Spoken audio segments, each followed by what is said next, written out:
कल गुरु पूर्णिमा का पर्व मनाया जा रहा था, तब ये खबर डभोई से सामने आ रही है, जहां पर गुरु पूर्णिमा के पावन पर्व को मनाते हुए धार्मिक स्थानों पर विभिन्न तरह के आयोजन करवाए गए थे।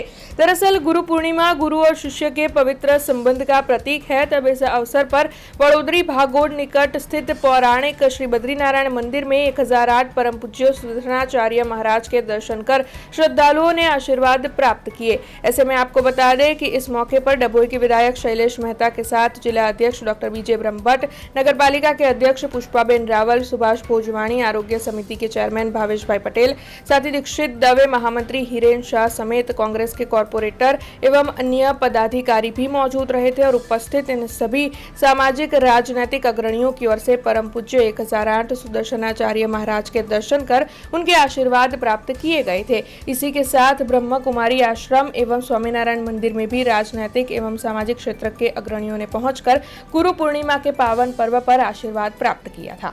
जय गुरुदेव। आज गुरु पूर्णिमा दिवस है।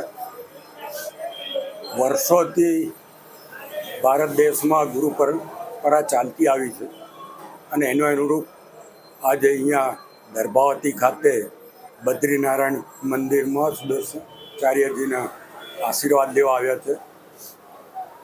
વર્ષોથી જ્યારથી હું ધારાસભ્ય થયો છું ત્યારથી અહીંયા સ્વામીજીના આશીર્વાદ, બ્રહ્માકુમારીના આશીર્વાદ, સ્વામિનારાયણ સંપ્રદાયના પુરાણી સ્વામીના આશીર્વાદ અમે લેતા આવ્યા છે અને આ પરંપરા સમગ્ર ગુજરાત અને સમગ્ર દેશમાં ભારતીય જનતા પાર્ટીના તમામ આગેવાનો આ પરંપરાને અનુસરે છે અને તમામ ધર્મગુરુઓના આશીર્વાદ આજના દિવસે મેળવે છે।